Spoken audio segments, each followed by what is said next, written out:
En ese momento, el recurso tiene que ser inadmitido. ¿Por qué razón? Por el principio de taxatividad. Debo establecer norma y cargo. Y cada norma no puede recibir más de un cargo. Si una norma recibe más de un cargo, el recurso se elimina. Un principio de limitación.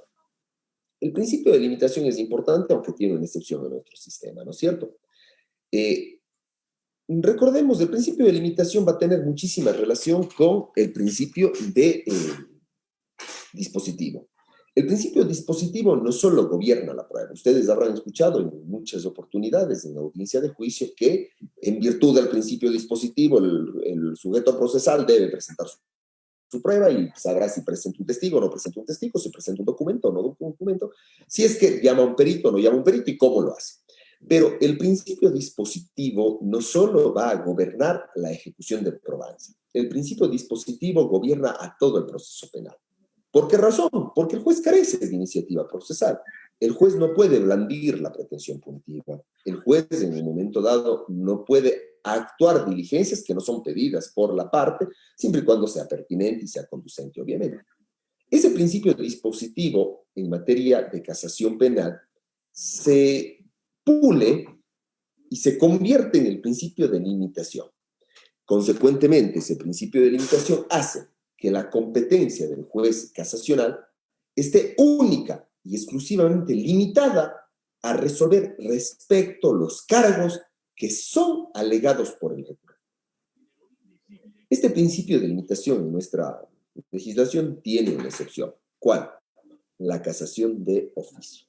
La casación de oficio se encuentra establecida en el artículo 457, numeral 6 del Código Orgánico Integral Penal. ¿Y qué es esto de la casación de oficio? 3 causales, conforme lo vimos. Contravención expresa del texto, indebida aplicación, errónea interpretación. ¿Qué pasa si es que yo alego una violación normativa vía contravención expresa del texto? Y realmente el filtro de admisibilidad fue cubierto satisfactoriamente. Y voy a la audiencia de fundamentación de recurso. Y en la audiencia de fundamentación de recurso alego oralmente que existe una contravención expresa al texto de una norma en concreto. Sin embargo, de mi alegación y del texto de sentencia, los jueces de casación verifican que sí existe una violación normativa, de aquellas que permitan una casación, pero que yo estoy equivocado, que yo no alegué correctamente en la causal, que esa violación que yo estoy verificando y mostrando que es evidente, se consolida no en una contravención expresa del texto de la norma, en el ejemplo que estoy dando, sino en una indebida aplicación de norma o en una errónea interpretación de norma. El juez puede, en ese momento, el juez casacional, a través de un principio iuri nobis curia muy pulido y muy puntual, muy exquisito, si podemos decir la palabra, puede suplir ese hierro y en un momento dado podría declarar la casación de oficio, siempre y cuando se verifique que la violación existe. Continuamos. Dentro de aquellos principios también tenemos el principio de legitimación, que yo creo que va a estar presente en todos los trámites que iniciemos en un momento dado. ¿Quién puede presentar un recurso de casación? El sujeto procesal. ¿Quiénes son sujetos procesales? Fiscalía, víctima, acusador particular y defensa. De tal manera que cualquiera de ellos puede presentar un recurso de casación si cree que la sentencia de segundo nivel en un momento dado fue violatoria a sus derechos y fundamentalmente violatoria a normas expresas. El principio de prioridad. Yo puedo establecer varios cargos casacionales.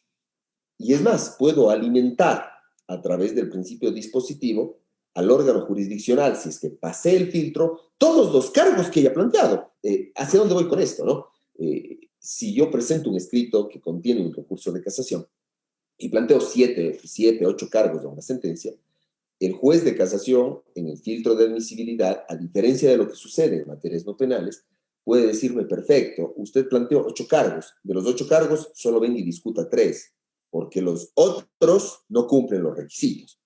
Ese es el principio, en un primer momento, de la admisión, pero también tiene relación con la prioridad.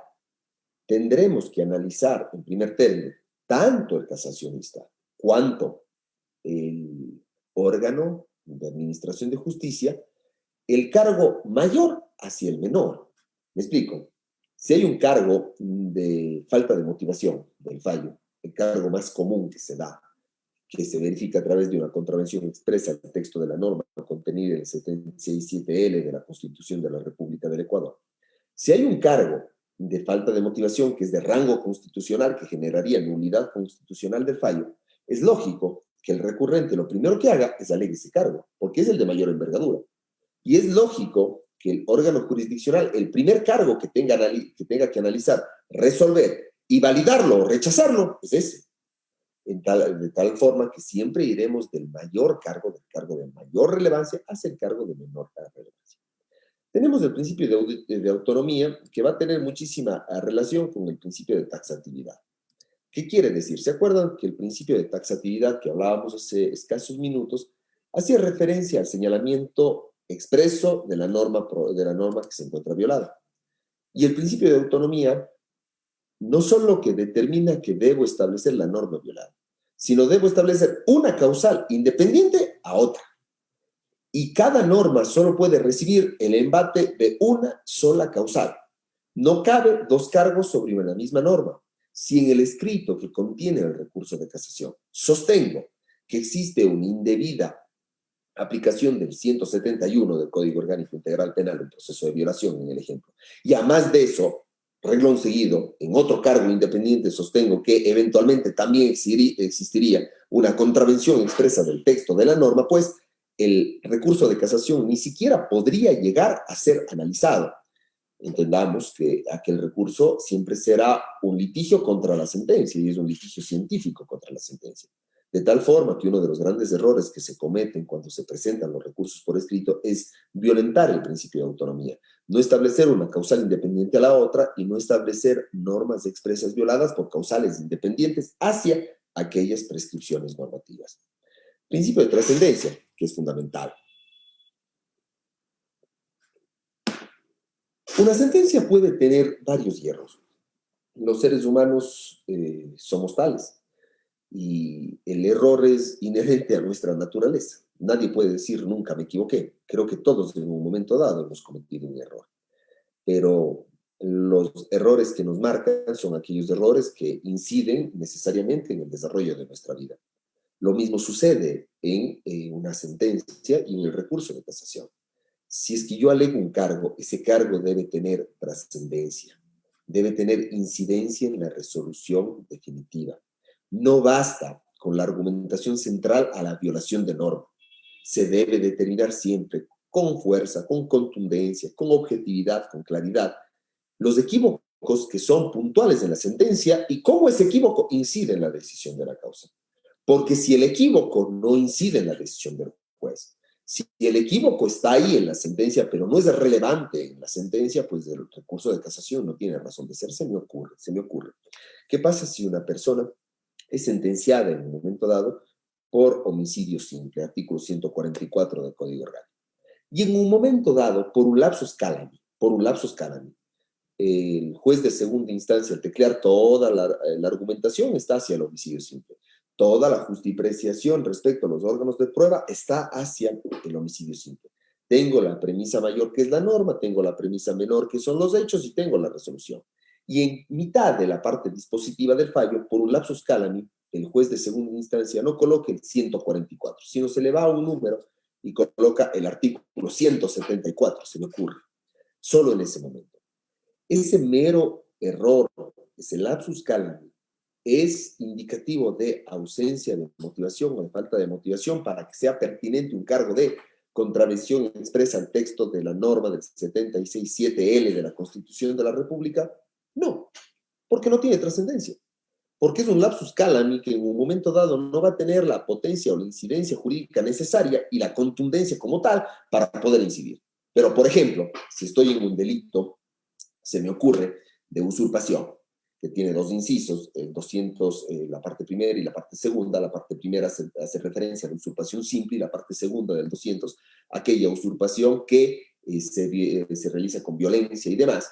Si el juez hace una valoración, más que una valoración, una argumentación en la parte dispositiva sobre la usurpación con violencia, y todo el andamiaje de la argumentación está contenido a la usurpación con violencia, y al final resuelve la usurpación simple o sin violencia, conforme el inciso primero del 200, pues evidentemente ahí sí existe una falta de motivación. No entiendo, no es lógica, no es comprensible, no es razonada una resolución que en un momento dado pondera un tema en concreto dogmático, pero resuelve otro. Hacia eso camina el recurso de trascendencia. El hierro injudicando debe ser de tal importancia que incide en la decisión de la causa. El principio de no contradicción, que es otro, que tiene mucha referencia con el principio de autonomía, les decía hace minutos atrás, que no caben más que dos recursos, dos cargos casacionales sobre una misma norma. Cada norma un cargo, y tengo que especificar cuál de ellos respecto a la norma. Ese principio es el de autonomía, pero que va a tener muchísima relación con el principio de no contradicción.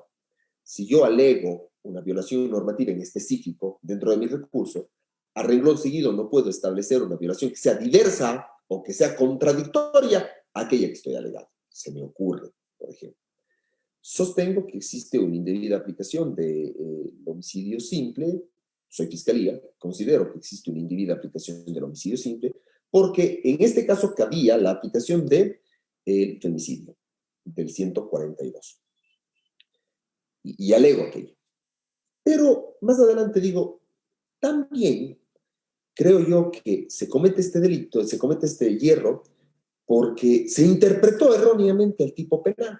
Y como se interpretó erróneamente el tipo penal, pues esa interpretación equivocada generó un desenlace fatal en la sentencia. Estoy generando dos cargos sobre la misma norma. Estoy vulnerando el principio de autonomía y con ello el principio de no contradicción.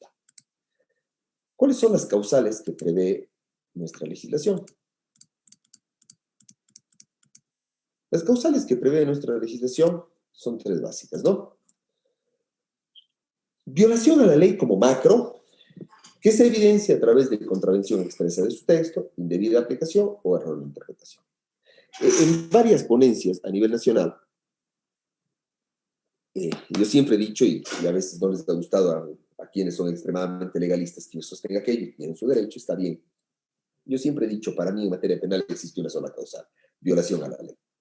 Una sola causal que puede evidenciarse a través de contravención expresa, indebida aplicación o error de interpretación. Para quienes son mucho más legalistas, dicen no existe una sola causal, son tres causales. Contravención expresa de su texto, indebida aplicación, error de interpretación, que en definitiva producen la violación normativa. Lo importante aquí es saber que las causales confluyen efectivamente en esta afección a norma. Luego, insisto, recalco, pondero, el recurso de casación es técnico, extraordinario, restringido, reglado y supone un juicio normativo hacia la sentencia. Y es la sentencia la que violó la norma a través de cualquiera de estos supuestos y frente a cualquiera de estos presupuestos, pues cabe en un momento dado la excitación hacia el órgano. Se me ha pedido el día de hoy que analice dos causales: la contravención expresa al texto de la norma y la indebida aplicación de ley. Vamos primero con la contravención expresa al texto de la norma. ¿Y cuál es aquella sistemática, que podemos nosotros decir respecto a este tema? En la sistemática podemos decir que la contravención expresa en el texto de una ley se va a presentar cuando un juez deja de utilizar una norma jurídica para resolver un caso concreto, sin considerar que los hechos que se determinan como probados y como inalterables guardan identidad con el supuesto fáctico de aplicación de la disposición normativa. Cuando yo defiendo y mi cliente ha sido sentenciado por, se me ocurre, abuso de confianza, y yo considero que toda la articulación fáctica, que ya no puedo tocarla, que ya es inalterable, que todo lo que dijo el juez de segunda instancia es palabra de rey, así de simple. ¿Por qué? Porque lo que sostuvo el juez de segunda instancia en lo que hace referencia a hechos no pueden ser valorados nuevamente. Pero yo considero que esos hechos no suponen la evidencia del tipo penal de contravención expresa, del tipo penal de abuso de confianza o de estafa, o cualquier defraudación. Si yo considero que no se verifica aquella situación, el primer error que cometo es creer que el cargo es contravención expresa al texto de la norma del tipo penal. ¿Por qué? Porque cuando escuchamos contravención expresa parecería que estamos hablando de que la sentencia contraviene la norma simple y llanamente y existe una fricción con la disposición normativa. No, eso es violación de ley. Pero hay que ser más finos y hay que ver cómo se violó la norma. La contravención expresa supone cuando el juzgador dejó de utilizar una norma para resolver un caso concreto, sin considerar que aquella plataforma fáctica que se considera como acreditada, tras una valoración de prueba que hizo el juez de segunda instancia, no el de casación, guardan identidad con el supuesto fáctico de aplicación normativa, que hay que tener mucho cuidado con la indebida aplicación. Se me ocurre. El justiciable fue absuelto, y fue absuelto por el delito de Estado, también de tráfico ilegal de migrantes. Y yo soy fiscal general del Estado. Y digo, no, señor, el presupuesto fáctico me da a que el ciudadano sí adecuó su conducta. Es decir, existió la posibilidad de permitir o de promocionar un viaje fuera del país, promocionarlo a través de medios irregulares, existió un ánimo de lucro y el beneficio económico, material o inmaterial, hacia el coyote, perdón la expresión. Consecuentemente, esa plataforma fáctica sí permite adecuación típica.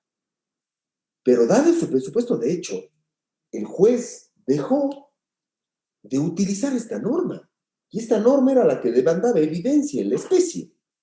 ¿Qué cargo es? Contravención expresa de la norma. Ahí se da la contravención expresa de la norma. Se me ocurre, cuando una sentencia no es motivada, cuando no tengo motivación dentro del fallo, cuando no he justificado correctamente la argumentación de las premisas, premisa mayor, premisa menor y conclusión en la estructuración de la sentencia. Y considero que el fallo, pues, no tiene lógica, no tiene comprensibilidad, no tiene, en menor grado incluso, razonabilidad. Si es que eso es así, en definitiva, el juez de segunda instancia lo que hizo fue, dejó de utilizar el 76.7L de la Constitución de la República. Y al dejarlo de utilizar, la sentencia contravino expresamente el texto de aquella disposición. Ergo, la contravención expresa del texto de una norma se da cuando, teniendo un caso en concreto y teniendo una situación en concreto, dejo de utilizar la norma. Cuando el juez está ciego, cuando el juez no ve la norma que demanda aplicación en el hecho en concreto. Otro ejemplo, si cabe el término. ¿Qué pasa si es que en un momento dado, un ciudadano es condenado, se me ocurre, por el delito de violación, pero existen agravantes en el delito de violación, y existen agravantes que fue el conocimiento previo a la víctima. Y esa agravante que está esbozada en la parte expositiva y dispositiva del fallo, no está utilizada en la parte resolutiva. Y simplemente se impone la pena en concreto que establece el artículo 171 del Código Orgánico Integral Penal, pero no se le impone con la agravante. ¿Qué hizo el juez en definitiva? El juez dejó de utilizar la norma que contiene el agravante y dejó de utilizar la regla de punición mayor frente al agravante. Esa es la contravención expresa al texto de una norma, distinta a la indebida aplicación. ¿Cuál es la indebida aplicación? Y yo creo que probablemente la indebida aplicación como cargo es el cargo más redondito, ¿no? Es el cargo que hay que llenarlo de mejor manera dentro del andamiaje del recurso. En la indebida aplicación, el juez no dejó de utilizar una norma. Sí la utilizó. La utilizó para resolver un caso en concreto frente al presupuesto fáctico que es inalterable y frente a la prueba que es inalterable. Pero no se dio cuenta que esos hechos o esa probanza no guardan identidad con el supuesto fáctico de aplicación de esta norma, sino de otra. Cuando hablamos de indebida aplicación de ley, el casacionista debe ubicar la norma indebidamente aplicada, pero debe terminar el recurso y debe terminar el cargo recordemos que decíamos que el cargo es redondito, ¿no? Cuando el casacionista alegue indebida aplicación, insisto, no solo debe identificar la norma indebidamente aplicada, debe determinar por qué es indebidamente aplicada y luego debe decir cuál es la que se debía aplicar. Se me ocurre, estoy defendiendo y considero que mi cliente es inocente y considero que aquella plataforma fáctica, recalco, perdón que sea repetitivo, inalterable en casación, esa plataforma fáctica no me determina autoría de mi cliente, ni mucho menos. Me determina que mi cliente es completamente inocente o, en el peor de los supuestos, que esa plataforma fáctica inalterable me genera una duda razonable sobre la existencia de la infracción. Y aún así, el juez de segunda instancia condenó al justiciable por el delito de tráfico de sustancias estupefacientes, 220 del Código Orgánico Integral Penal. Si yo considero aquello, consideraría el cargo correcto, sería indebida aplicación de norma. Y tendría que decir que la norma indebidamente aplicada es aquella prevista en el artículo 220 del Código Orgánico Integral Penal, porque fue la que efectivamente aplicó el juez al momento de resolver la causa, alegar por qué esa norma se encuentra indebidamente aplicada frente al supuesto de hecho, y finalmente determinar cuál era la norma que debía aplicarse. Y en mi criterio, si considero que todos los hechos inalterables generan una duda razonable, la norma que debía aplicarse era la del artículo 5.3 del Código Orgánico Integral Penal, que establece el principio de duda a favor rey. Otro ejemplo de la indebida aplicación. ¿Qué pasa si es que estoy ante una estafa, ante un delito de estafa? Y frente a la alegación que realizan Fiscalía General del Estado, acusación particular y defensa, el juez no se convence de la estafa. El juez dice, no hubo ardid, y no hubo ardid por tales situaciones, consecuentemente la entrega fue voluntaria, pero la entrega fue a título precario, no tras laticio de dominio, consecuentemente no estamos ante una estafa, sino estamos ante un abuso de confianza, y sentencia por el abuso de confianza y establece una pena menor a la de la estafa. Como casacionista, si yo considero que aquella plataforma fáctica hace referencia a un delito de estafa y no a un delito de abuso de confianza, pues el cargo a plantear es la indebida aplicación del tipo penal de estafa. ¿Y por qué? Porque el presupuesto fáctico me determinaría la utilización de otra norma diversa a la que fue utilizada. Ojo, la importancia del cargo anterior, la contravención expresa. En la contravención expresa la norma no era utilizada. Aquí, en la indebida aplicación, la norma sí es utilizada, pero es utilizada equívocamente, cuando debo utilizar la contraria. Indebida aplicación, señor juez, del delito de abuso de confianza. ¿Por qué? Porque la plataforma fáctica me determina que si hubo un ardid o un engaño conforme tales situaciones, y frente a ese ardid y ese engaño que está acreditado en sentencia, ya no en prueba, la norma aplicable era la de la estafa y no la del abuso de confianza. También es importante, dentro de este conversatorio, conversar un poco sobre las prohibiciones que existen dentro del recurso de casación.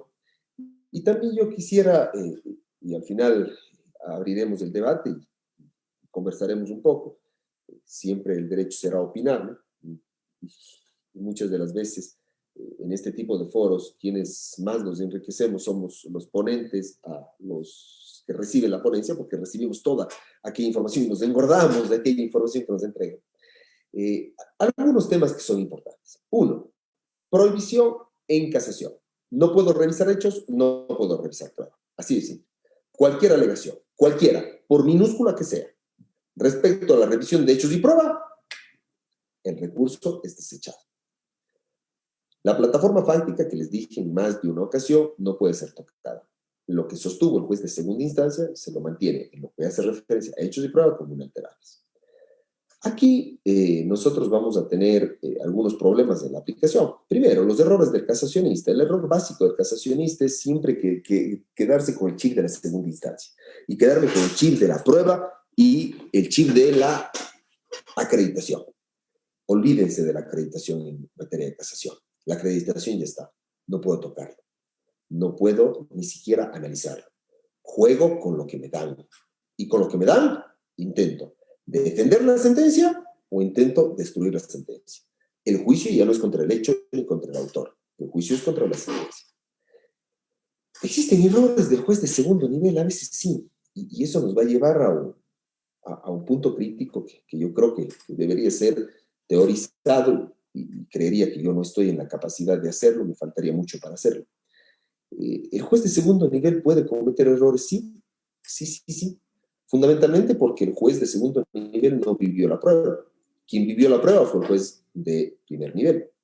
El juez de primer nivel escuchó al perito, el juez de primer nivel escuchó al testigo, el juez de primer nivel escuchó y vio al procesado cuando declaró, el juez de primer nivel leyó la prueba, no es que digo que el juez de segundo nivel no pueda leer la prueba, pero el juez de primer nivel leyó la prueba documental y escuchó a las partes cuando judicializaba la prueba documental. Me dirán, sí, el juez de segundo nivel escucha el audio, pero no es lo mismo escuchar el audio a vivir la audiencia. De tal manera que el juez de segundo nivel puede cometer errores al momento de justipreciar los hechos y la prueba, no hay duda. Y por desgracia, ese error marca, en definitiva, el desenlace final de la causa. De tal forma que el juez de segundo nivel creería que nuestro sistema se convierte en el juez más poderoso dentro de este esquema, primera instancia, segunda instancia y casación. Porque lo que dijo el juez de segundo nivel respecto a hechos y prueba ya no se discute. Y eso nos lleva a lo que yo decía, a teorizar algo que yo creo que no me encuentro en la capacidad aún de hacerlo. La pregunta, ¿las sentencias del Tribunal de Garantías Penales deberían ser o no apelables? Recordarán ustedes cuando nació el Código de Procedimiento Penal, por allá por el año 2001. En el año 2001, cuando nace el Código de Procedimiento Penal, no se permitía la apelación de la sentencia del Tribunal de Garantías Penales. La sentencia del Tribunal de Garantías Penales, al igual que sucede con el Tribunal Contencioso Administrativo, por ejemplo, era sentencia de única instancia. Y se verificaba un recurso de casación, que en ese tiempo era escrito, que se presentaba por escrito, que luego no pasaba filtro, sino simplemente en Quito se corría traslado a Fiscalía General del Estado. Fiscalía General del Estado en el plazo, en el término, porque recursos corren solo los días hábiles en materia penal, en el término de 10 días, si la memoria no me es infidente, contestaba y luego pues resolvía. Pero, ¿hacia dónde voy con esto? Antes, en el Código del año 2001, la resolución del juez del Tribunal de Garantías Penales no era apelable, era directamente casable. Luego, con el advenimiento de la Constitución de la República del año 2008 y con aquellas reformas al Código Orgánico, al Código de Procedimiento Penal de marzo del 2018, si mal no recuerdo, incluso el registro oficial tenía el número 555, se permitió la apelación de las resoluciones y de las sentencias del Tribunal de Garantías Penales y los jueces de segundo nivel ampliaron su marco de trabajo y de acción. Ahora, el punto de teorizar. ¿Creemos que las sentencias del Tribunal de Garantías Penales deberían ser apelables? Realmente es un tema a discutir. En un momento dado creería que no hay otro órgano que debería analizar la prueba. Es distinto que en otras áreas. En otras áreas discuto incumplimientos contractuales, por ejemplo. En otras áreas discuto derechos que nacen de relaciones jurídicas. En materia penal, lo que discuto es un acontecimiento, un hecho en concreto, que se dio en un teatro completamente distinto a la sala de audiencias, fría como la vemos, y que el juez en un momento dado tiene que transportarse a ese teatro mentalmente a través de los órganos de prueba que le van alimentando. ¿Y quién alimentó o a quién alimentaron los órganos de prueba? Al Tribunal de Garantías Penales. ¿Por qué razón? Porque el juez de segunda instancia es alimentado a través del audio, no a través del ejercicio de probanza. Y no podría generar un nuevo ejercicio de probanza, obviamente, uno, porque no está prohibido en norma, y dos, sería un caos, porque sería un cuento de nunca acabar, y fundamentalmente lo que haríamos es manejos indebidos de órganos de acreditación para que pulan aquellos errores que cometieron en un momento dado en una audiencia primigenia, errores, digo, de mala fe y no de buena fe, porque si hablamos de otro tipo de hierros, podrán ser analizados posteriormente con otro tipo de recursos, como el recurso de casación. Yo creería que las sentencias del Tribunal de Garantías Penales no deberían ser apelables, deberían ser únicamente casables. Continuamos. El tema de la admisibilidad. El tema de la admisibilidad, aquí me faltó un punto de interrogación, no es una conclusión en expreso. No está realmente regulada en el Código Orgánico Integral Penal, y luego se me disculpa, aquí no es un punto final, sino es un signo de interrogación. Es decir, no está realmente reglada en el Código Orgánico Integral Penal, sí o no. Y eso es discutible. ¿Por qué razón? No tenemos nosotros una norma expresa en nuestro Código Orgánico Integral Penal que nos diga que el recurso de casación debe merecer un filtro de admisibilidad. Sin embargo, ni bien nació el Código Orgánico Integral Penal, en las primeras resoluciones de la Corte Nacional de Justicia frente a recursos de casación, se establecieron fallos de triple reiteración que establecieron que el recurso de casación debe admitir un filtro de admisibilidad. ¿Y por qué razón? Porque hicieron una interpretación auténtica. ¿Qué es esto de las interpretaciones auténticas? Y tenemos que remontarnos a una de las primeras materias que yo di en Derecho cuando me inicié en la cátedra por allá por el año 2007, título preliminar. En título preliminar veíamos los tipos de interpretaciones, y la interpretación auténtica, decíamos, era la judicial y la legislativa. La legislativa que realiza la Asamblea Nacional cuando interpreta el alcance de una norma, y la judicial cuando lo hace el juez, pero con carácter general y obligatorio, no a un caso en concreto. Por eso se denomina interpretación auténtica. Y lo que hizo la Corte Nacional de Justicia fue realizar una interpretación auténtica al texto del artículo 657.2 del Código Orgánico Integral Penal. ¿Y qué nos dice el 657? El recurso de casación podrá interponerse por los sujetos procesales de acuerdo con las siguientes reglas. 2. El tribunal designado por sorteo dentro del plazo de 3 días convocará audiencia. Punto seguido. De rechazar el recurso, ordenará su devolución al agua juzgador de origen. De estas decisiones no hay recurso alguno. Parecería que lo que está diciendo la norma es que convoca audiencia y luego de escuchar la argumentación en la audiencia, decide si rechaza o no rechaza. Pero en el numeral 3 nos dice la norma: el recurso se sustanciará y resolverá en audiencia que se realizará dentro del plazo de 5 días contados desde la convocatoria. El recurrente deberá fundamentar su pretensión y los otros sujetos procesales se pronunciarán sobre la misma. Y el 5. Si se estima procedente el recurso, se pronunciará sentencia enmendando la violación. De estimar improcedente, se declarará así en sentencia. ¿Qué dijo la Corte Nacional de Justicia? Dijo: el numeral 3 y 5 van en un momento dado a irradiar efectos a la argumentación de audiencia. Es decir, pasamos a audiencia, en la audiencia se fundamenta el recurso, y si es que el recurso está indebidamente fundamentado o no es procedente, así se lo declara improcedente, y si es que es procedente, pues se enmienda el error normativo. De tal manera que, ¿qué pasa con el numeral 2?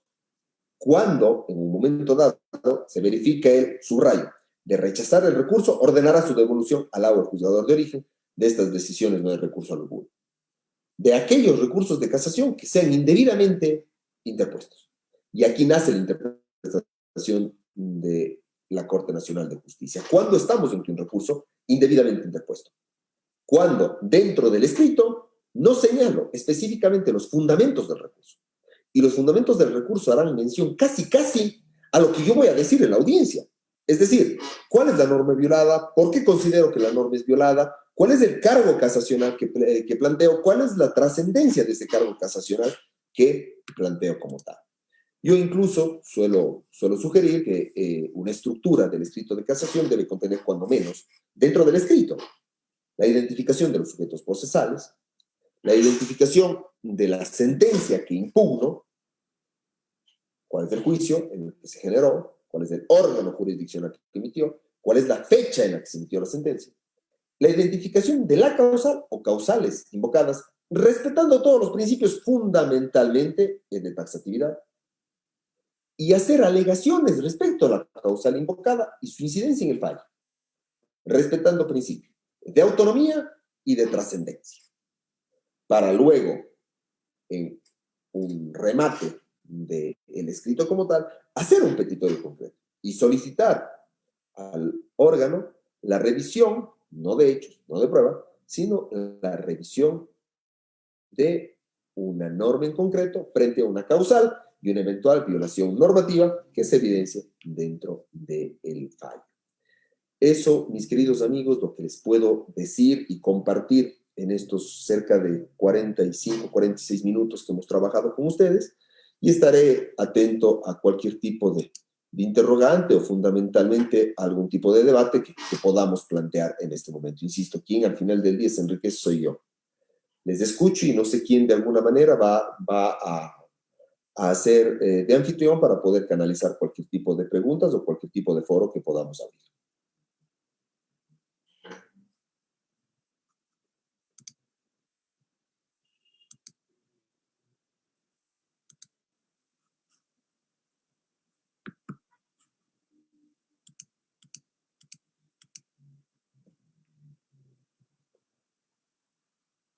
entiendo que no hay preguntas, entiendo que no hay ningún tipo de interrogante. Les agradezco muchísimo por su tiempo, les agradezco muchísimo por haberme escuchado y por haber destinado unas horas de un día sábado que comúnmente se lo dedica al descanso para hablar un poco de derecho y fundamentalmente para poder conversar sobre lo que hace referencia a la materia penal, el recurso de casación y también de alguna manera pues compartir algunos conceptos que en un momento dado nos puede servir. Les agradezco mucho. Sí, muchísimas gracias.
Ay, no sé ni nada.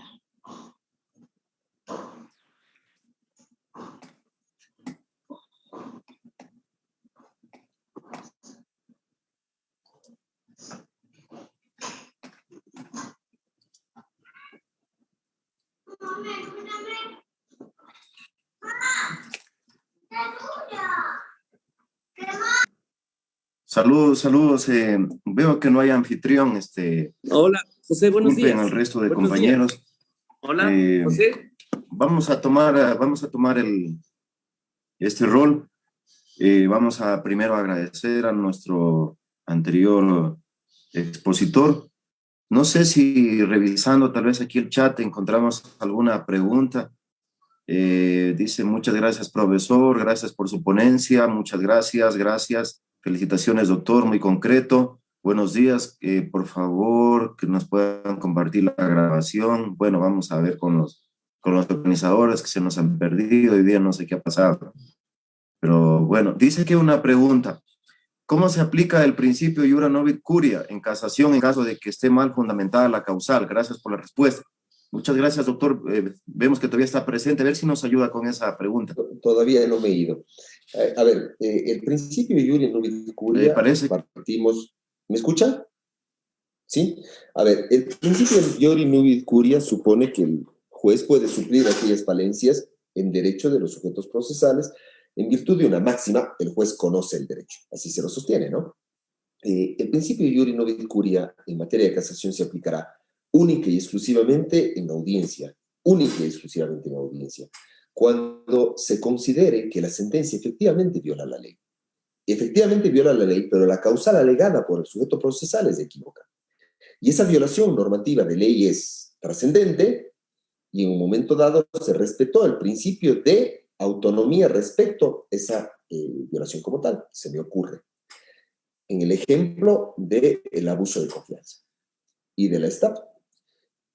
Tengo en la plataforma de hechos que A le engañó a B y a través del engaño B le entregó una suma de dinero. Y A desapoderó. Tenemos el esquema. Ardido engaño que genera un error. El error produce una disposición patrimonial perjudicial. Sin embargo, el juez, consideró el juez de segunda instancia, que esta plataforma adecuaba conducta o permitía verificación de norma del abuso de confianza y sancionó con el abuso de confianza. La causal correcta a alegar es indebida aplicación de ley. Indebida aplicación del tipo penal de abuso de confianza en desmedro del tipo penal de Estado. Esa sería la alegación correcta. Pero ¿qué pasa si el recurrente lo alegó vía contravención expresa de la ley? Y sostiene en su alegación existe una contravención expresa del tipo penal de estafa. ¿Por qué razón? Porque esa norma dejó de ser utilizada en la sentencia. Y bueno, el juez en el filtro de admisibilidad dice, escuchémosle, que pase el filtro, escuchémosle al sujeto procesal a que lo plantee. Y plantea el sujeto procesal y sostiene, miren, señores jueces, la plataforma acreditada en segunda instancia determina que existió ardid, que existió error, que ese error produjo una disposición patrimonial que perjudicó el patrimonio en definitiva de la víctima. Consecuentemente, se dejó de lado el tipo penal de estafa, verificándose una contravención expresa al tipo penal de estafa. El juez entra a deliberar y dice, sí, efectivamente hay ardid, hay error, hay disposición patrimonial en perjuicio de una víctima. Pero el abogado está equivocado. ¿Por qué? Porque aquí sí se aplicó una norma, se aplicó el abuso de confianza, dejando de lado la estafa. Consecuentemente, no es una norma que no se la dio, es una norma que no se la aplicó. De tal manera que lo que cabe es la indebida aplicación como causal. Por tanto, principio iure novit curia. Estoy convencido, juez de casación, que existe violación normativa, que esa violación tiene trascendencia, pero usted, recurrente, está equivocado. No debía haber planteado por contravención expresa del texto. Debía haber planteado por indebida aplicación. Más sin embargo, de oficio, al ver que exista esta violación, que es determinante, pues casamos de oficio. Esa es, o de esa manera, se podría verificar el tema del principio iure novit curia. Les escucho a la siguiente persona. Veo que existen algunas cositas que se quieren preguntar. Veo que Daniel Escobar está levantando la mano. Doctor, desde la ciudad de Quito le envío un saludo y agradezco esta capacitación. Personalmente he litigado casos penales de casación y lo que me ha sorprendido, y no sé, tal vez si usted me pueda aclarar esta duda, es que aun cuando en las sentencias se evidencian varios errores injudicando, incluso errores respecto a la motivación, la Fiscalía defiende la sentencia. Muchas veces yo, como abogada de la contraparte, he indicado esto, ¿no? Porque si bien es cierto, ellos tendrían digamos, la competencia de probar los casos, pero en estos casos del recurso de casación como tal, ¿por qué ellos no se allanan a los recursos de casaciones que interponemos la otra parte cuando se advierte evidentemente que la sentencia está teniendo errores? A ver, yo voy a contestar de una manera, voy a intentar ser lo más puntual, pero voy a cometer probablemente errores al momento de ser puntual. Va a depender de la persona que esté al frente de Fiscalía. ¿Qué es lo que nos dice el código? El código nos dice que quien estará en audiencia será un delegado de Fiscalía General del Estado. No voy a hablar de quienes van y no lo hacen bien, porque sería una afrenta a aquellas personas que no están aquí. Pero yo creo que sí es importante hablar de quienes van y lo hacen muy bien. A mí me encanta litigar en casación con la doctora Paulina Garcés, por ejemplo. Es una profesional muy bien preparada, muy bien preparada, que cuando en algún momento dado el recurrente plantea el cargo y ella está convencida de que el recurrente tiene un criterio sólido, pues dice, sí, tiene un criterio sólido. Alguna vez, les comento, estábamos en una audiencia por un caso de peculado, yo defendía, tenía sentencia favorable, venía con sentencia favorable de primera instancia y de segunda instancia, me presentaron el recurso, me presentó el recurso acusación particular, no presentó el recurso fiscalía. En un momento dado el acusador particular fundamentó muy mal, yo contesté y Fiscalía General del Estado, la doctora Paulina levantó la mano y al momento de levantar la mano la doctora Paulina dijo, sí, el doctor Salazar tiene toda la razón. La sentencia se encuentra muy bien elaborada y el acusador particular no tiene razón. En ese momento el acusador particular se levantó y le dijo, ¿qué le pasa, señora fiscal? Usted tiene que defender los derechos de la víctima. Y caramba, la doctora Paulina, a quien le guardo un aprecio especial, le dio una reprimenda al abogado y le dijo, acá a estas audiencias se viene estudiando, no se viene a sorprender a nadie. Y yo no tengo por qué violentar y contrariar el principio de objetividad, que no solo va a gobernar mi labor en investigación e instrucción, va a gobernar mi labor a lo largo del proceso. Entonces va a depender mucho quién esté a cargo de la contradicción en el recurso como tal.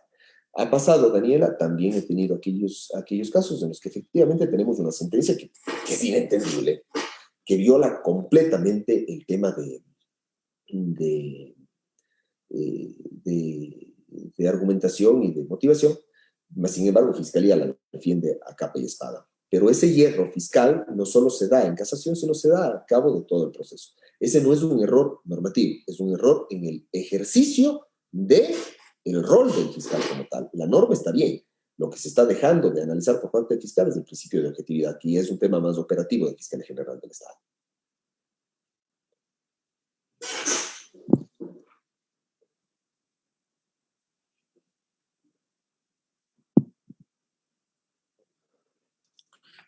Vemos que hay otras preguntas en el chat de este evento. Vemos otras preguntas. Dice el...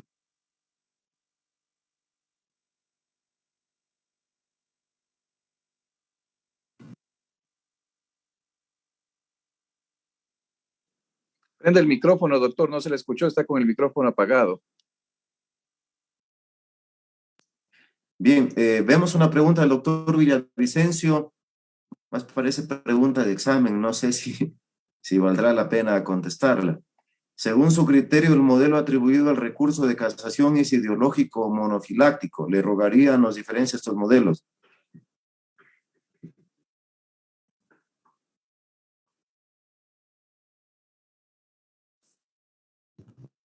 No hay audio. Sí, doctor. Ya lo aprendí, ya lo aprendí.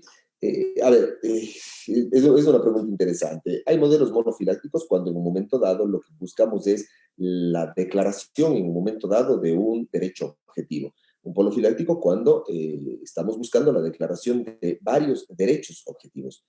Hay que recordar algo. Cuando hablamos de recurso de casación en nuestro sistema no estamos en casación frente a la declaración o no de un derecho. No es el juez de casación en materia penal quien declara o no un derecho, a diferencia de lo que está en un momento dado verificándose en otras materias no penales, donde se discute o no la declaratoria de un derecho. Acá en materia penal lo que estamos buscando es la aplicación normativa frente a un hecho, que es distinto, que es completamente distinto. Tengo un hecho en concreto acontecido en un día, una hora, en un término determinado, y frente a ese hecho emerge o no una consecuencia. Que de esa consecuencia nazcan derechos es otra cosa. Pero nuestro sistema de casación en materia penal no busca, bajo la óptica monofiláctica o bajo la óptica polifiláctica, la declaratoria objetiva de un derecho, sino es la aplicación normativa de la norma ante un hecho. Bien, otra pregunta, dice el doctor John Espinosa, si bien conocemos que el juez le es prohibido valorar prueba, ¿cómo encaja la casación en la violación de los principios de valoración de la prueba?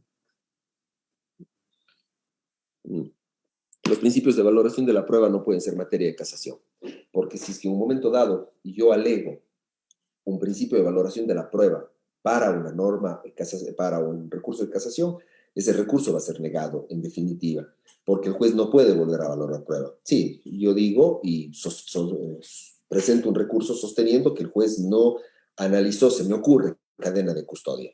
Y efectivamente aquella cadena de custodia dentro del proceso se rompió porque no se levantó correctamente la evidencia, porque en un momento dado el CD que contenía el audio de hacer peritado, pues no fue peritado a través de disposición judicial, la audiencia, dos testigos, conforme lo determina el 471 y 477 del Código Orgánico, etcétera, etcétera, etcétera. Todos esos hechos fueron sellados por el juez de segunda instancia. Es por eso que digo que el juez de segunda instancia es poderosísimo en nuestro sistema.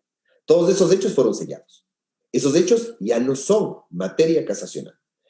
El asunto de valoración de la prueba, si hablamos desde su génesis, desde el momento que recibimos la prueba, antes de practicarla en audiencia, cualquier violación en ese momento es un hierro improcedente.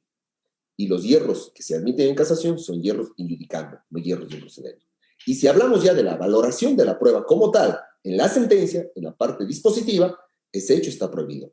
¿Por qué? Porque lo que sostuvo el juez de segunda instancia, lo que hace mención a hechos y prueba, no es discutible. Es por eso que el recurso de casación es tan técnico, tan extraordinario y tan puro. Bien, vemos que hay muchas preguntas que se nos van a quedar pendientes, pero lamentablemente sabemos que hay un cronograma. No sé si luego podamos compilar las preguntas y enviarle para que nos ayude tal vez por escrito y a través de las redes sociales hacerles llegar a las personas que se han preocupado. Para mí será un gusto hacerlo, doctor José. Yo siempre digo que este tipo de conversatorios y todo lo que haga referencia a poder revisar y estudiar, pues nos permite gimnasia mental. Así como vamos al gimnasio y salimos a correr para estar bien físicamente, tenemos que leer y estudiar para estar bien y lúcidos mentalmente. Y si me lo hacen llegar a mí, pues yo más bien les agradezco a ustedes lo hagan. Me permiten hacer gimnasia mental. Muchas gracias, doctor, por su generosidad. Nosotros compartimos la idea de que lo que nos diferencia cada vez más de los animales es la cooperación, y sobre todo cuando se trata de generar derecho. En un país en donde la situación está tan delicada, yo creo que esto es muy grato, es algo, un aporte muy valioso de parte de usted para poder de alguna manera superarnos poco a poco y ser cada día mejores. Muchas gracias por su generosidad. Ha sido usted, repito, muy generoso con nosotros. A continuación, le vamos a dar el paso. Me parece que la persona que debe hacer la presentación a continuación es el doctor Diego Ochoa, que va a presentar a nuestro siguiente expositor. Muchas gracias otra vez, doctor, por su colaboración. Muchas gracias, mi querido doctor José. Muchas gracias a todos por escucharme. Veo a muchos amigos y a todos a quienes nos hemos conocido por cualquier situación, pues les mando dirigido por allá, independientemente de que existen otros ciudadanos del resto del país que se han conectado. Un fuerte abrazo, gracias. Buenos días, queridos compañeros. Doctor Juan Carlos, buenos días. Muy gentil por su colaboración y su valiosísimo aporte en esta experiencia académica que estamos asistiendo por medio de este medio tecnológico, ¿no? El día de hoy, en primer lugar, saludarlos a todos los compañeros que han tenido la gentileza de conectarse a esta jornada inicial de capacitación de esta naciente Academia de Abogados. También saludarlos y desearles el mejor de los éxitos. Mi nombre es Diego Ochoa Aldeán, soy abogado, colega de profesión, de esta noble profesión que hemos escogido, también funcionario judicial, y hoy día tengo el honor de presentar como exponente al doctor Leonardo Bravo, destacado profesional de esta ciudad de Loja, quien ha preparado para los asistentes una ponencia. Previamente a dar la palabra a nuestro invitado, permítanme realizar una breve introducción para dar a conocer su hoja de vida. El doctor Leonardo Bravo es un ciudadano ecuatoriano lojano de 56 años de edad, con los siguientes estudios universitarios. Él es licenciado en Ciencias Políticas, Sociales y Económicas de la Universidad Nacional de Loja. Asimismo, por esta casa de estudios ha obtenido los títulos de abogado o de los tribunales de la República del Ecuador y doctor en jurisprudencia. Tiene asimismo una maestría en Derecho de Investigación Jurídica por la Universidad Nacional de Loja y una especialidad superior en Derecho Procesal por la Universidad Andina Simón Bolívar. En la función judicial se ha desempeñado como secretario del Tribunal Segundo de Garantías Penales de Loja, asimismo como defensor público de Loja en la antigua estructura de la función judicial, así como ha sido juez civil, juez penal en el cantón y provincia de Loja. Desde hace 14 años se desempeña como juez provincial de la Sala Especializada de lo Penal de la Corte Provincial de Justicia, y asimismo esta corte fue presidente de esta corte. Ha ejercido también la docencia universitaria por varios años en la Universidad Nacional de Loja y en la Universidad Internacional con sede en esta misma ciudad de Loja. Ha participado en varios eventos académicos dentro y fuera de la ciudad de Loja, tanto como exponente, así como recibiendo las mismas capacitaciones. Con esta introducción, damos la bienvenida al doctor Leonardo Bravo con la ponencia que ha preparado para este encuentro académico. Tengan la bondad, doctor Leonardo, buenos días con usted y con todos presentes. Le dejo el uso de la palabra. Muchas gracias, Diego, por la presentación. Quisiera que se me confirme si se me ve y escucha. Sí, excelente, doctor. Sí, doctor Leonardo, continúe, por favor. Bien, buenos días con todas y con todos. Primero, mi felicitación a los organizadores del evento y, por supuesto, mi gratitud por la invitación.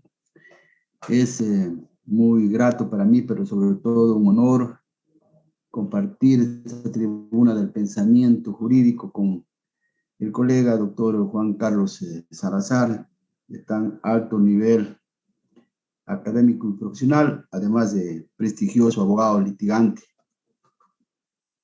en el país. Doctor Juan Carlos Salazar es un profesional de nuestra hermana ciudad de Cuenca. Mi saludo cordial para él. De otro lado, espero realmente satisfacer en algo las expectativas de los participantes y sobre todo ser digno de compartir esta tribuna con el indicado profesional, doctor Salazar. Bien, el doctor Juan Carlos Salazar ya abordó lo relacionado con los principios que gobiernan este recurso extraordinario de casación. Y como se ha dicho, la casación es, diría yo, para entenderla de manera más sencilla, la anulación de una sentencia por violación de la ley sustantiva y procesal. Pero en lo procesal, cuando se relaciona con el artículo 652.10 del Código Orgánico Integral Penal, en donde se dice que si al conocer un recurso se encuentran motivos de violación de trámite, etcétera, etcétera, habrá que declarar la nulidad. Entonces, esto de la anulación de la sentencia por violación de la ley procesal tiene su claro límite en la norma ya indicada. Bien, es una violación, pero en relación a las causales estrictamente señaladas por el artículo 656 del Código Orgánico Integral, que por cierto son exhaustivas, es decir, que en esas tres se agotan. Errónea interpretación de la ley. Lo primero es que las causales no solo son diferentes en cuanto a su naturaleza, sino también excluyentes por simple lógica. Por eso es posible las tres causales en diferentes normas. Eso también quedó claro con el doctor Salazar. Las diferencias. La primera se refiere a contravención expresa de su texto, que a la final se traduce en una inaplicación de las normas. La segunda es indebida aplicación. Y la tercera, la que me ha correspondido abordar, es la errónea interpretación. En este caso, el juzgador escoge y aplica correctamente la norma al caso concreto, pero hay un defecto hermenéutico que se presenta generalmente en los siguientes supuestos. El juzgador selecciona el precepto legal correcto, pero le atribuye un significado jurídico equivocado. Luego, al momento de aplicar la norma legal, se reduce su radio de acción y alcance o simplemente lo expande. Como vemos, la tercera causal encierra un problema hermenéutico de interpretación, entendida pues la hermenéutica como esa disciplina que nos entregan las herramientas necesarias para la interpretación de las construcciones lingüísticas fundamentalmente, siendo precisamente esa ambigüedad, esa oscuridad que encontramos en las normas jurídicas que justifica precisamente la entrada en juego de esta disciplina de la hermenéutica. En ese sentido, esas reglas de interpretación que nos ofrece la hermenéutica las encontramos en la ley, lo hace el Código Civil, lo hace también el Código Orgánico Integral Penal y lo hace con mucha claridad la Ley Orgánica de Garantías Jurisdiccionales y Control Constitucional. Tenemos, por decir, la regla o el método gramatical, lingüístico, histórico, sistemático, teleológico. El COIP, en su artículo 13, nos proporciona también reglas de interpretación. Tenemos una interpretación ajustada a la Constitución e instrumentos internacionales de derechos humanos, y el sentido literal cuando se trata de los tipos penales, lo dice expresamente el artículo 13 citado. Pero es la Constitución la que establece una condición fundamental de toda interpretación, sea cual sea la regla ocupada para el efecto. Efectivamente, en el artículo 11.5 se establece como un principio de aplicación de los derechos.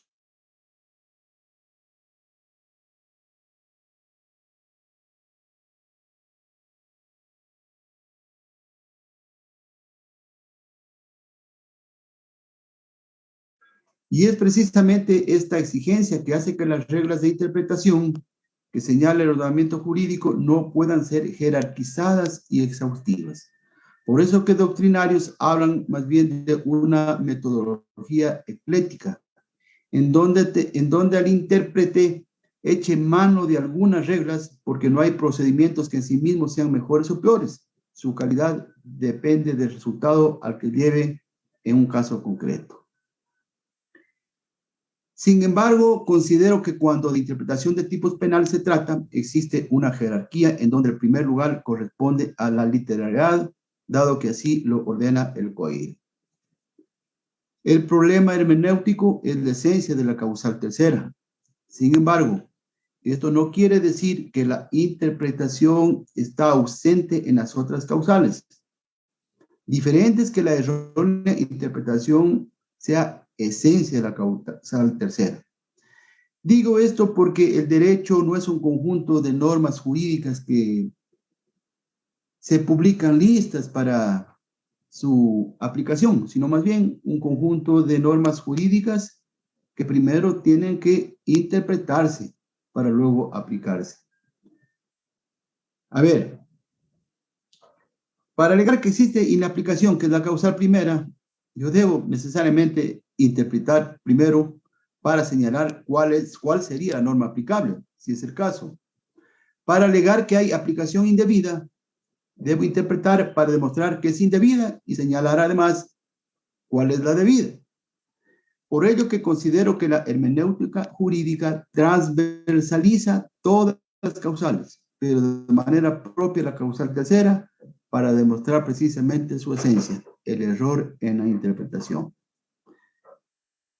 Ahora bien, el tema de interpretación jurídica es sin duda amplio y por supuesto complejo, pero que puede ser manejado. Que hay problemas en las interpretaciones legales dentro de los recursos de casación, es cierto. Sin embargo, considero que el problema inicial y mayor está relacionado con la técnica jurídica para la interpretación del recurso. Digo esto por la casuística y al menos por lo que he podido ver en esta ciudad de Loja, aparte de la experiencia que tengo en tramitar los recursos de apelación. Sin exagerar, creo que de los recursos de casación interpuestos aquí en la ciudad, escúcheseme bien, de los recursos de casación que se interponen en la ciudad, más del 90% regresan con auto de admisión.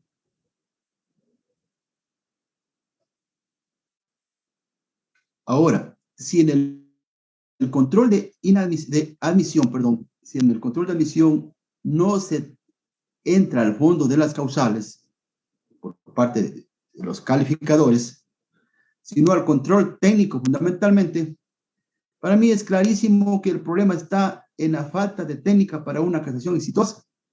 Indirectamente se está diciendo la casación está mal planteada. Eso se está diciendo cuando la Corte Nacional declara inadmisible un recurso. En fin, los abogados y los fiscales pueden tener claro en qué consiste cada causal y en cuanto a la tercera, tener claro el aspecto interpretativo de las normas. Pero a la hora de fundamentar, falla el aspecto técnico. Y es en virtud de esta consideración que las inadmisiones se deben a un problema netamente técnico-jurídico. Y a esto me voy a dedicar en los minutos que restan para tratar de llegar con algunos lineamientos, propuestas que espero contribuyan a superar en alguna medida el problema enfocado a la causal tercera y a la ley sustantiva. Digo lineamientos porque en esta materia no existen fórmulas perfectas. No existen fórmulas perfectas que vengan a constituir la panacea para resolver el problema técnico. En ese sentido, como el ataque es a la sentencia, lo primero que tenemos es la consideración del principio de trascendencia, teniendo en cuenta que en la fundamentación deben citarse las normas jurídicas violadas. El doctor Salazar ya hizo una explicación de este principio cuando puso el ejemplo de tratar de cuestionar un simple lapsus en una norma jurídica. Evidentemente, ahí no se va a cumplir con este principio. Sin embargo, yo quiero acotar algo sobre este principio que para mí es el primero a ser considerado en la fundamentación de los recursos de casación. Sabemos que en una sentencia el juzgador aplica muchas normas jurídicas.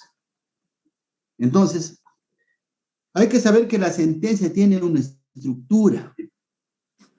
La ratio decidendi, que constituye el fundamento central de la decisión. También lo que se llama la obiter dicta, lo que se dice de paso, pero ayuda, pero no es fundamento directo. Y finalmente, la decisión o resolución. Por lo tanto, no es técnico atacar la errónea interpretación de una norma que forma parte de esa obra dicta o obiter dicta, el argumento de paso secundario, dado que no siendo este el sustento directo de la decisión, no podré luego yo demostrar la repercusión en la decisión. Es decir, el principio de trascendencia tenemos que valorarlo a través del análisis que debemos hacer de la norma que consideramos violada y la repercusión que va a tener en la conclusión o en la toma de decisión. Entonces, por el principio de trascendencia, siempre tenemos que demostrar, ¿no es cierto?, de que la norma susceptible o que ha sido en materia de violación de la ley tiene una repercusión, pero directa en la conclusión o la decisión. Por eso considero que el error de interpretación siempre estará en la ratio decidendi, dado que este es el fundamento directo de la decisión. Por supuesto, tampoco habría trascendencia cuestionar lapsus al citar un artículo determinado. Y claro, por la complejidad de algunas normas, el juzgador está expuesto a erróneas interpretaciones. Entonces, hecho lo anterior, viene otro ejercicio. Identificar los errores de interpretación en la norma. Rosy. Y hecho esto, toca demostrar la existencia de ese error. Diría yo que esto de demostrar la existencia del error es la más compleja, el más complejo ejercicio de la fundamentación. Demostrar el error, repito, es la parte más compleja de la fundamentación de un recurso. Ahora, ¿cómo hacerlo? Lo primero es distinguir si una norma jurídica es contentiva de un tipo penal o no, como las que encontramos en la parte dogmática del código, de esas normas que, por ejemplo, definen lo que es la autoría, la coautoría, las que definen el concurso ideal, el concurso real, que no son tipificantes de ninguna infracción. Ahora, si el error de interpretación es en cuanto al tipo penal, el casacionista debe tener presente que un tipo penal tiene una estructura armada sobre la base de la parte dogmática del Código Orgánico Integral Penal y en base también de la teoría general del delito. Debe tener presente que en la estructura del tipo penal hay un componente objetivo y otro subjetivo. Y estos a la vez su propio componente. El primero representado por la hipótesis fáctica, me refiero al componente objetivo. Es decir, representado por la conducta activa u omisiva, en donde encontramos varios componentes a la vez. Verbos, los llamados verbos rectores, matar, sustraer, obstaculizar, impedir, resistir, atacar, etcétera, etcétera. Entrelazados generalmente con elementos normativos y descriptivos. Normativos son esos términos o expresiones que necesitan valoración y más concretamente de interpretación. Descriptivos, esos términos que no necesitan una segunda valoración. Las palabras pertenecen al lenguaje común, por lo tanto no están muy expuestos al error de interpretación. Hay que considerar o tener presente que hay también normas en blanco y abiertas, en donde el legislador complementa el tipo objetivo con otras normas del mismo código y normas administrativas también. El doctor Salazar fue claro en que solamente la ley puede ser materia de ataque por recurso de casación. Sin embargo, yo considero de que las normas infralegales lo pueden ser, pero de manera indirecta. El reglamento, por ejemplo, indirectamente puede ser materia de ataque por recurso de casación. Y esto estrictamente en lo que tiene que ver con las normas en blanco, porque las normas en blanco se integran con otras normas jurídicas, no precisamente del mismo Código Orgánico Integral Penal, sino también por normas administrativas como es un reglamento. Y el error también puede estar en una mala interpretación de esa norma que complementa o integra el tipo penal en blanco. Tenemos, por ejemplo, el delito de explotación minera ilegal o la tenencia ilegal de armas. Estos tipos penales son abiertos porque se complementan en el primer caso con la ley de minería, en el segundo caso con la ley de armas, porque el tipo penal habla de, por ejemplo, de una explotación minera sin autorización y por lo tanto habrá que ir a la ley de minería a ver en qué condiciones se tiene que dar la orden para la explotación minera. Y en la tenencia de armas, igual. Entonces, vuelvo a repetir, indirectamente puede haber también violación de normas administrativas que integran los tipos penales en blanco. Entonces, teniendo claridad en estas y otras cuestiones, se facilita identificar el error de interpretación, pero sobre todo permite organizar los cargos y lograr una comprensión sistemática de los mismos. Ejemplo.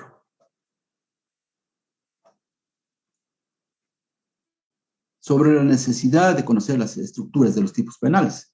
Miren, en el femicidio, en el artículo 141, tenemos verbos rectores, tenemos elementos normativos, tenemos elementos descriptivos.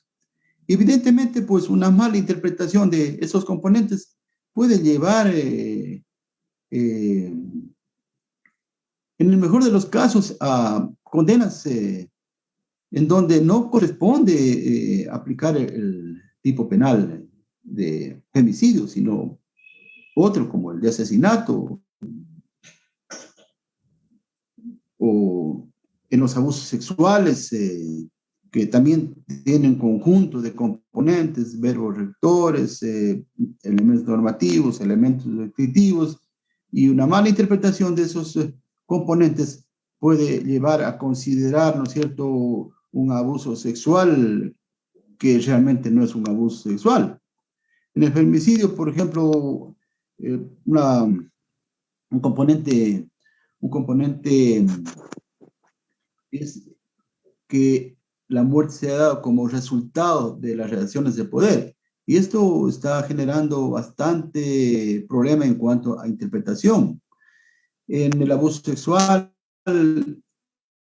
genera mucho problema de interpretación ese componente relacionado con los actos de naturaleza sexual.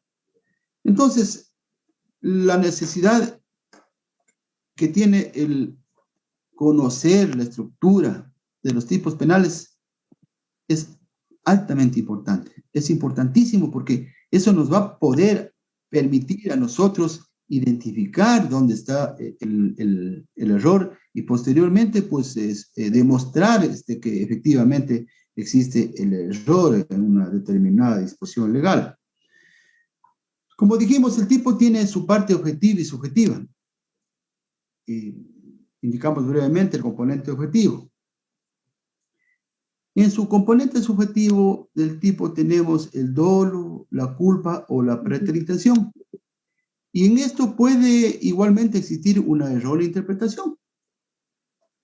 Con las reformas del COIP al artículo 26, el dolo quedó, yo diría, ya mejor definido y ajustado a la teoría general del delito. Es decir, que actúa con dolo la persona que, conociendo los elementos objetivos del tipo, ejecuta voluntariamente la conducta. Conocimiento y voluntad, o saber o querer los elementos subjetivos del tipo. Clarísimo, diríamos. Sin embargo, esta definición a veces no es suficiente, porque el legislador incorpora al tipo elementos que describen el dolo. Ejemplo, tenemos el artículo 220 del COIP, que habla de la tenencia, posesión de sustancias estupefacientes.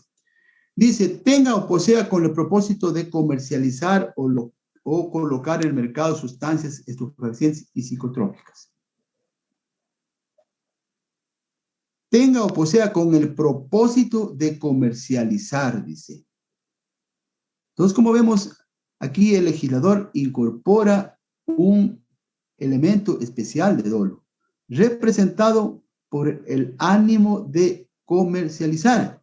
Y esto es absolutamente importante porque esto nos lleva a concluir de que no toda tenencia de sustancias estupefacientes puede ser castigada, sino únicamente aquella que tiene como finalidad la comercialización del estupefaciente.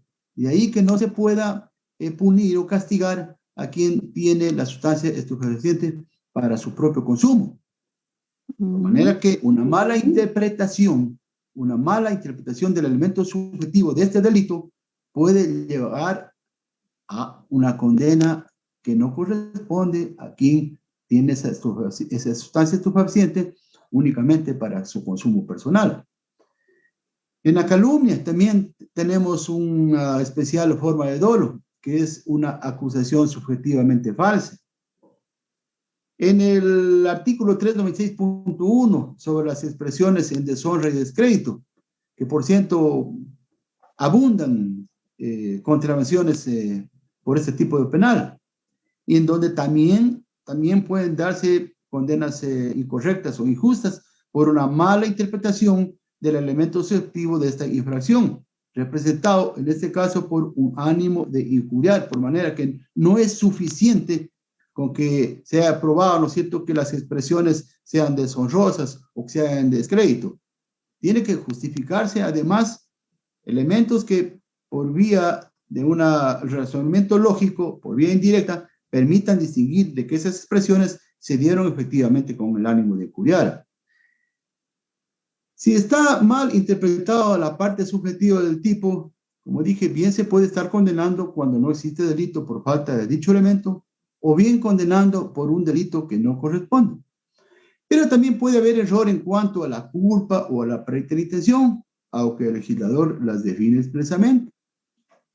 Culpa, violación del deber objetivo de cuidado. ¿Qué es eso, diríamos, si seguimos diciendo? Se sigue confundiendo con la negligencia, con la imprudencia, cuando esto ya es cuestión diferente. Pero hay también errores en las demás categorías dogmáticas del delito. Me refiero a la antijuridicidad, fundamentalmente mal interpretada en cuanto a las causales de justificación o en cuanto a las causas de justificación. En cuanto a la antijuridicidad formal, no creo hay dificultad. En cuanto representa una contradicción de la conducta con la norma. Pero en cuanto a la antijuridicidad material, considero que sí, en algunos tipos penales. Miren, como ejemplo, la tenencia y porte de armas de fuego. Una persona tiene un arma de fuego, sabe que es arma de fuego, la quiere tener, no tiene autorización para tenencia o porte. Diríamos cumplidos los elementos objetivos y subjetivos del tipo, de acuerdo a la definición que nos entrega últimamente el artículo 26, saber y querer. Pero, ¿dónde está la antijuridicidad material de este delito? La definición del artículo 29 debe integrarse con otros.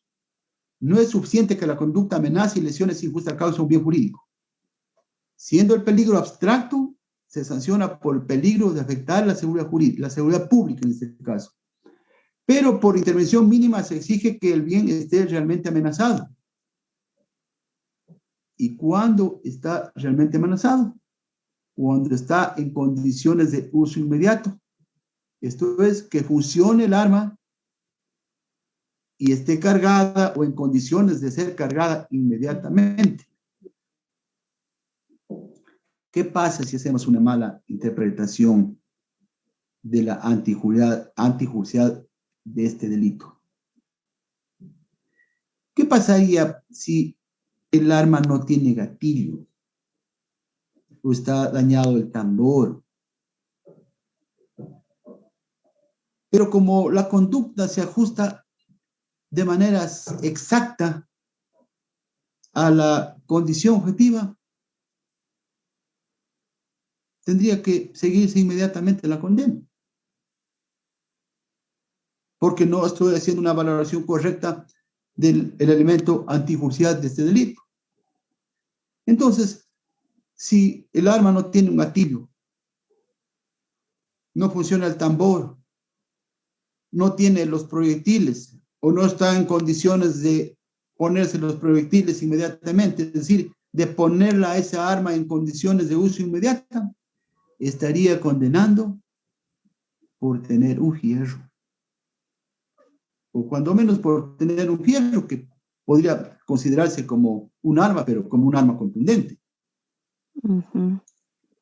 Entonces, puede haber error de interpretación en cuanto a las categorías dogmáticas de un delito, pero también en cuanto a otras normas, sin precepto y sin consecuencia. Hablaríamos de las normas denominadas técnicas. Ejemplo, perdón.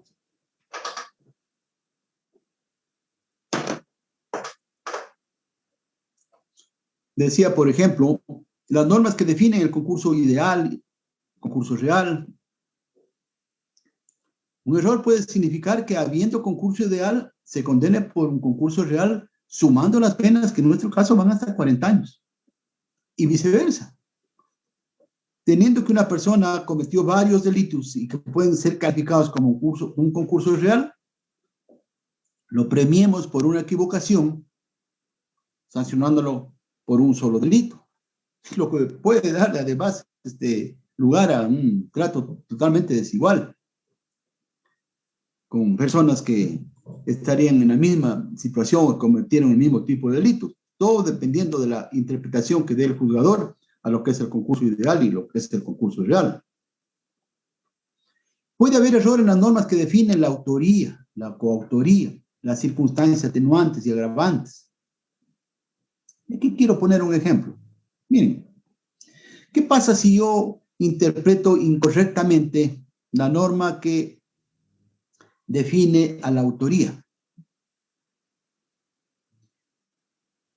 Una mala interpretación en ese sentido puede significar que a quien siendo cómplice lo sancione como autor, o viceversa. Siendo autor lo sancione por cómplice, por una mala interpretación de este tipo de normas.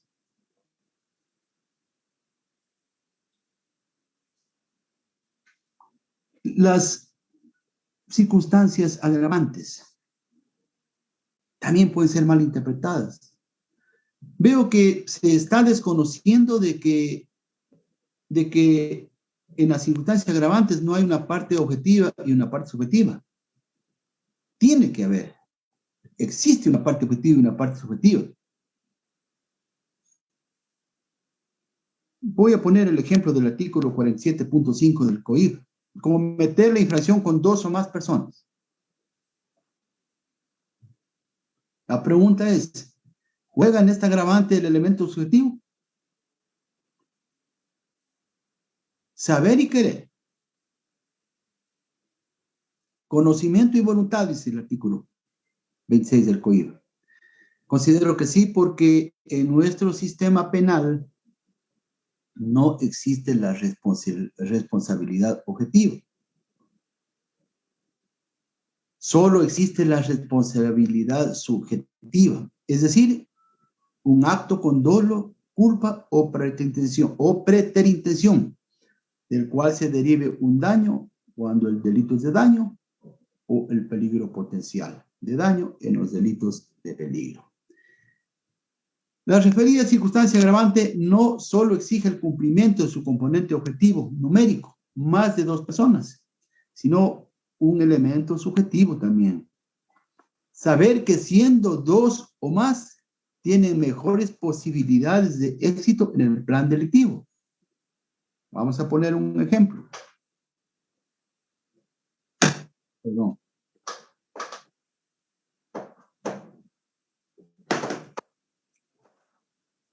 Voy a coger precisamente un ejemplo, se pone en la doctrina española. 2 sujetos deciden entrar a robar en un cuartel militar, un cuartel policial. En un lugar en donde los malhechores saben que tienen guardias a cada paso. ¿Se cumple el factor numérico 2 o más? Sí. Pero se podrá decir que en esas circunstancias particulares del caso, estos 2 sujetos tienen la conciencia de que siendo 2 van a tener mejores posibilidades de éxito en la sustracción. Creo que no. Por lo tanto, miren, una mala interpretación de esta circunstancia agravante desemboca en una cuestión gravísima para los procesados, porque ustedes saben que cuando hay un agravante, la pena se sube 1/3 a su máximo. O la pena que corresponde es el máximo aumentado 1/3. Otro ejemplo, la venta de drogas por los esposos. 2, cumplido el elemento objetivo. Pero siendo esposos, esa formación no es querida para el delito, sino producto natural del matrimonio. Porque la exigencia de ese agravante es que se reúnan 2 o más para un fin específico. Pero en el caso del matrimonio, tenemos las dos personas,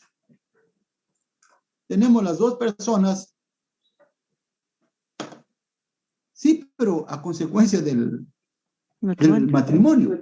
Por lo tanto, no podemos estar hablando, ¿no es cierto?, de ese agravante. Y miren lo que representaría una mala interpretación del agravante en sus componentes objetivos y subjetivos.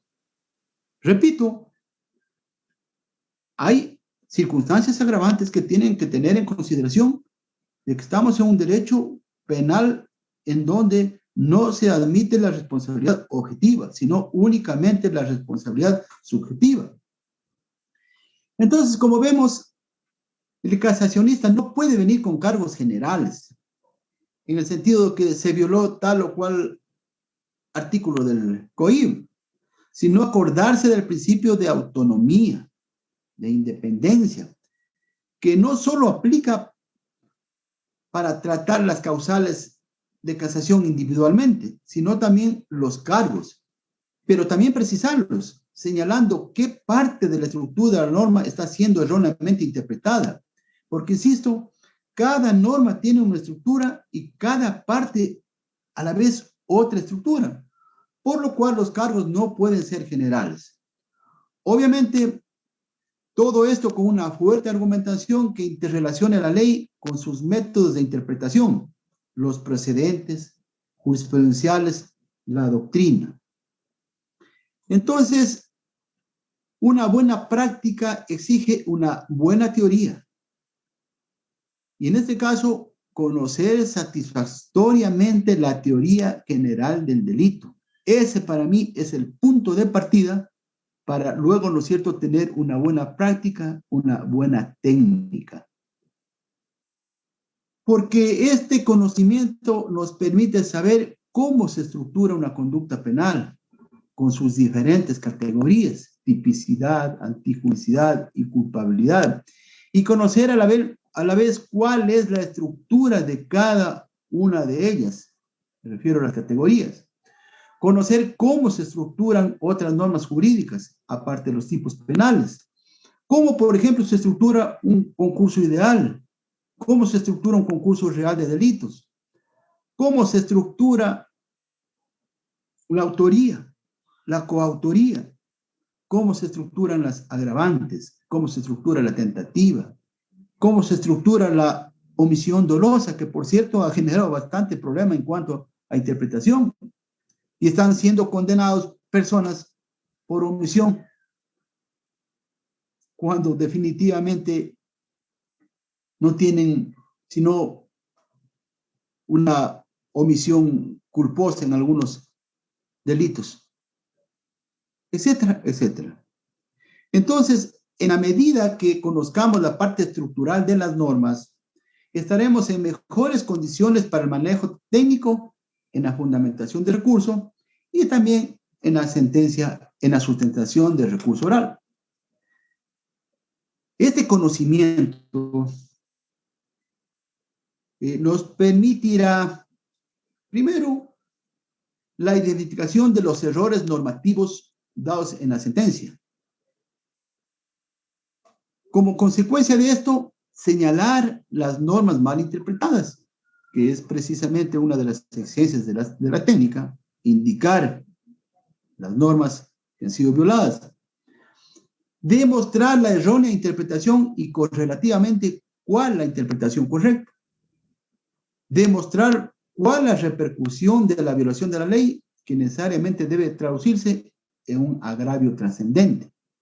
Pero, insisto, una buena práctica, una argumentación coherente y lógica, no precisamente convincente, por cierto, no precisamente convincente, requiere de una buena teoría. Repito, una buena práctica requiere, señores, de una buena teoría. Con esto cerramos y daríamos paso a las preguntas, si es que ese es el caso. Por mi parte, muchas gracias.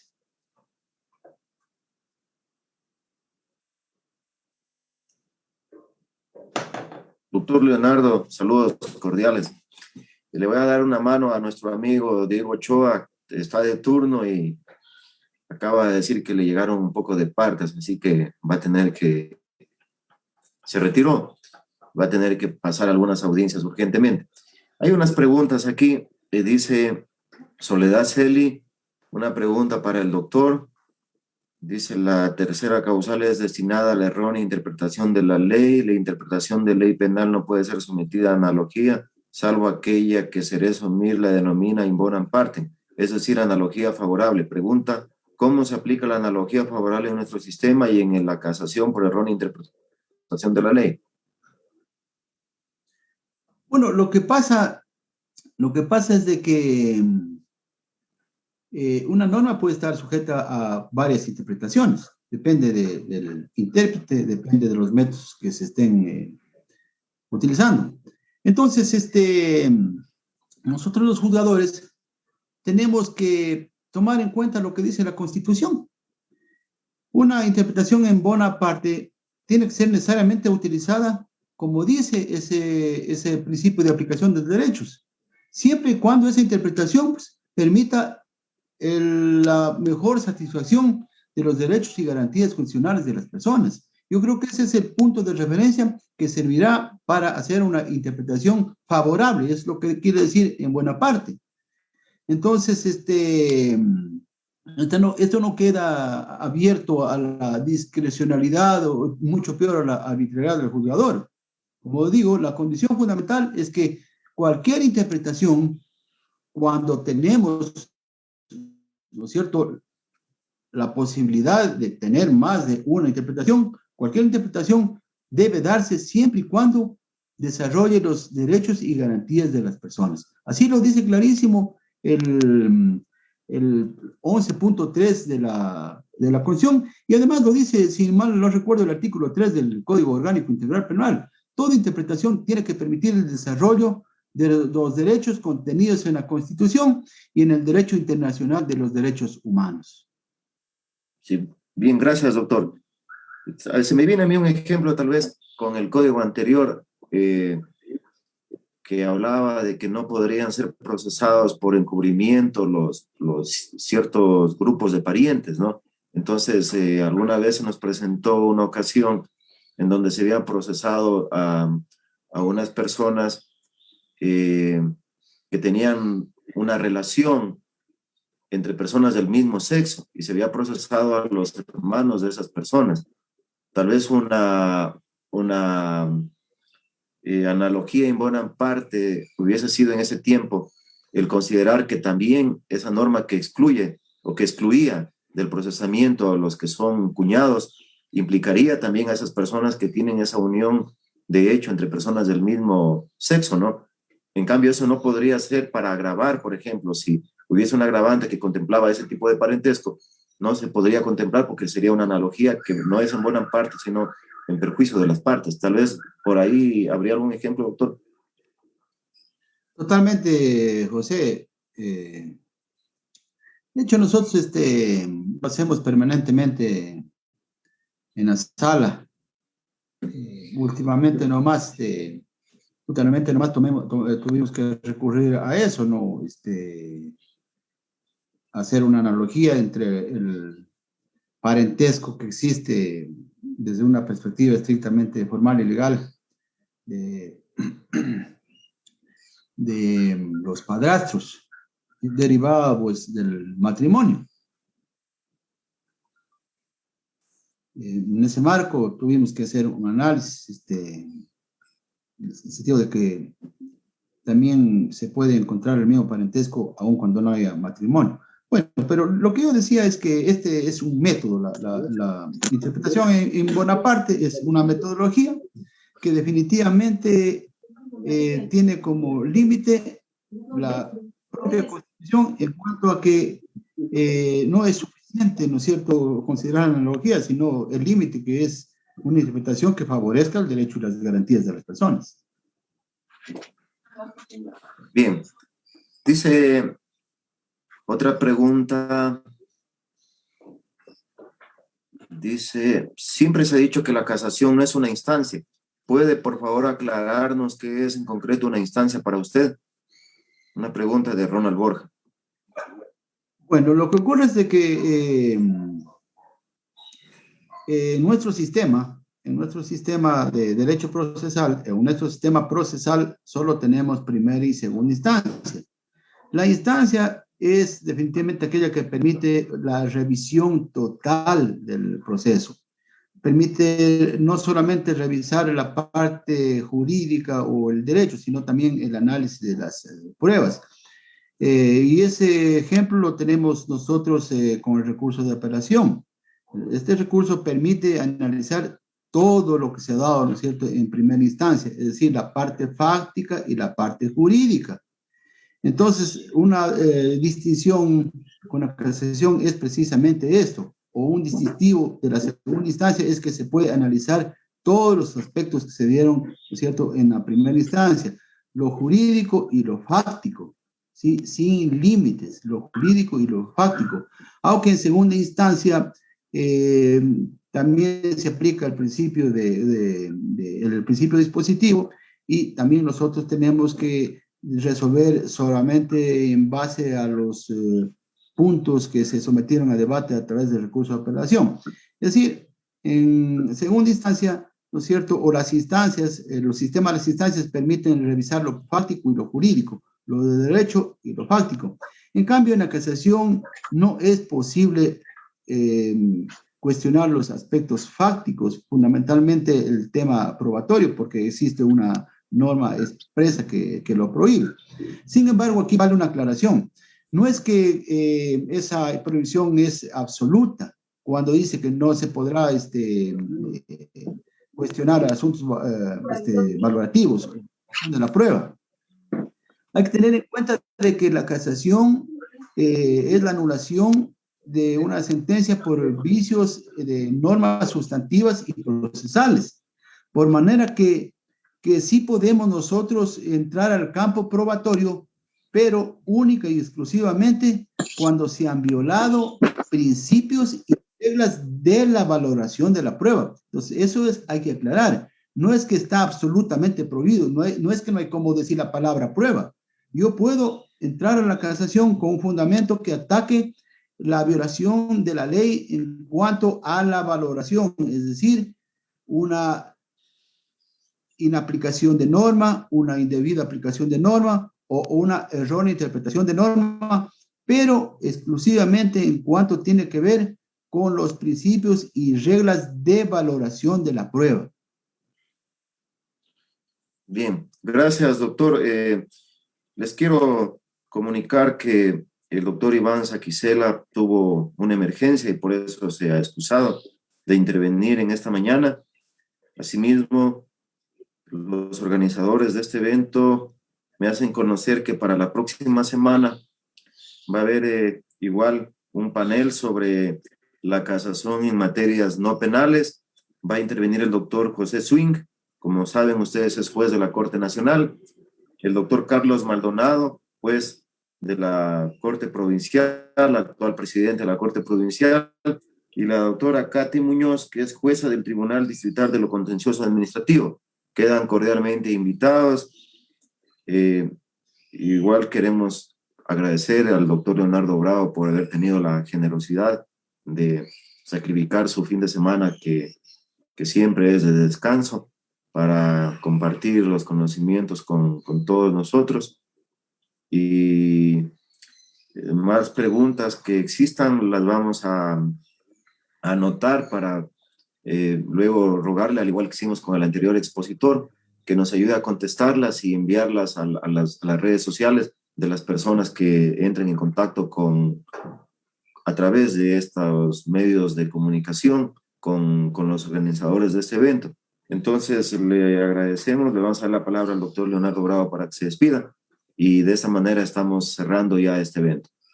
Gracias, José, y igualmente dispuesto a solventar cualquier duda que esté en mi posibilidad de alcance para hacerlo de acuerdo con mis conocimientos. Reitero la felicitación y el agradecimiento a esta invitación para participar. Bien, entonces cerramos de esta manera. Muchas gracias a todos por contactarse, por conectarse para este evento. Hemos tenido participantes de todo el país. Ha estado aquí toda la mañana acompañándonos también mi gran amigo, el doctor Pablo Loaiza, que actualmente es juez de la Corte Nacional. Esperamos para el futuro también comprometerlo para que nos hable de la admisión. Él se encuentra ahorita en la sala de admisión de la Corte Nacional en materia civil. Y así pues vamos a seguir adelante. Esperemos que más abogados se sumen. Esta no es una academia con que no tenga otro fin que el entrar en contacto, el conversar. Como decía nuestro primer expositor, poner nuestras neuronas siempre en movimiento, hacerle gimnasia cerebral, para de esta manera poco a poco estar siempre todos actualizados, manejar un mismo idioma en materia de derecho, jueces, abogados en libre ejercicio, fiscales, y de tal manera que esto redunde en que cada día hagamos nuestro trabajo mejor en cualquier sitio que estemos desempeñando la función de abogado. Muchas gracias, nos desconectamos, los esperamos para la próxima semana.